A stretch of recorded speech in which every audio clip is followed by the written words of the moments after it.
Bonjour Laetitia Lévy, merci de vous abonner à ma chaîne, de liker mes vidéos, merci infiniment. Je suis thérapeute et je vous propose des consultations à distance ou en présentiel à Saint-Nazaire. Donc comment lâcher prise ou comment éviter la double peine? Qu'est-ce que ça veut dire, le lâcher prise? Ou dit encore autrement, accepter ce qui est. C'est juste insupportable comme idée quand on vit quelque chose de pas agréable ou même qu'on vit carrément un enfer. C'est quoi cette histoire de lâcher prise quand je suis en train de vivre un enfer? Pour illustrer ce propos, je vais vous donner 3 exemples en partant d'un moins important à un plus important.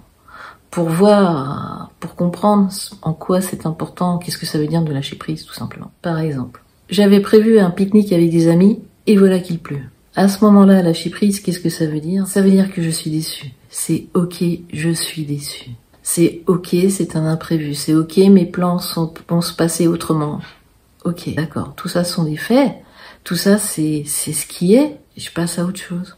Je veux pas me mettre en colère contre la pluie, contre les événements. On est bien d'accord? C'est absurde. Je veux pas me mettre en colère contre le jour du calendrier qui a fait qu'on l'a mal posé. Vous voyez, c'est absurde. Je vais pas me dire, mais de toute façon, c'est toujours pareil. À chaque fois que je programme quelque chose, c'est toujours loupé. C'est absurde. C'est ça, lâcher prise. C'est pas faire de commentaires, pas en rajouter. C'est comme ça. Donc, avec cet événement, c'est assez simple de comprendre peut-être. Donc, un autre exemple. Je me sers un café, mon conjoint arrive, un chien, un enfant, et le renverse. Je suis énervé. C'est ok, je suis énervé. Point. Ou pas. Ou je rigole. Point. Si je me dis, mais c'est pas vrai, je peux jamais être tranquille.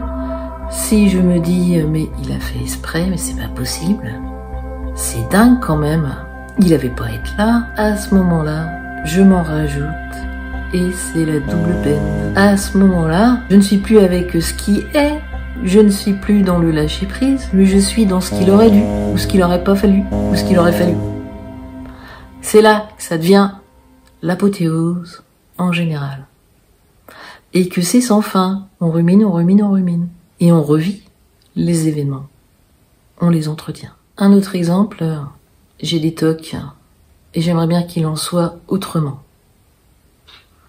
Parce que franchement, ça m'handicape. Ok, qu'est-ce qui est? C'est que j'ai des TOC. C'est clair que c'est pas confortable, que c'est gênant.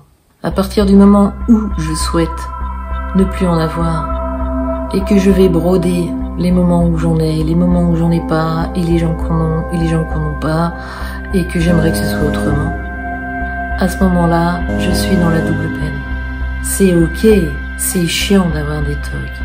C'est ok, mais j'en ai. Lâcher prise, c'est ça. C'est de reconnaître que j'en ai. C'est de reconnaître que, ok, ça me déplaît, ça me plaît pas, mais sans plus.